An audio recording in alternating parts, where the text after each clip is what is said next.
సంగారెడ్డి జిల్లా పటాన్చెరు మైత్రి గ్రౌండ్లో యోగా దినోత్సవ వేడుకలు ఘనంగా నిర్వహించారు. పతాంజలి యోగా సంస్థ సౌజన్యంతో నిర్వహించిన యోగా దినోత్సవంలో పటాన్చెరు ఎమ్మెల్యే గూడెం మహిపాల్ రెడ్డి పాల్గొన్నారు. ఈ సందర్భంగా వేలాది మంది విద్యార్థులు యోగా గురువుల మార్గనిర్దేశంలో యోగా అభ్యాసం చూస్తూ నేర్చుకున్నారు.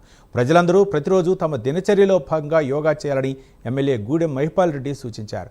ఈ కార్యక్రమంలో వివిధ శాఖల అధికారులు, స్థానిక ప్రజాప్రతినిధులు పాల్గొన్నారు. వచ్చి మనకందరికీ బ్లెస్సింగ్ చేయడం చాలా అదృష్టంగా భావిస్తా ఉన్నాను. అలాగే రామకృష్ణ గారు వారి మిత్రు పాఠశాలల యజమానిగా ముందు శ్రీధర్రావు గారు చెప్పడం జరిగింది, ఒకటే రోజు యోగా కాదు, రోజువారీ కార్యక్రమంలో పొద్దున 7:30 8 10 గంటలకు టిఫిన్ ఎట్లా చేస్తాం, టైం పెట్టుకొని మధ్యాహ్నం 1 నుంచి 2 గంటలకు భోజనం ఎట్లా చేస్తాం, సాయంత్రం ఎన్ని గంటలకు పట్టుకొని పొద్దుగాల ఎన్ని గంటలు వేస్తాం, టైం టేబుల్ అనేది ఉంటుంది.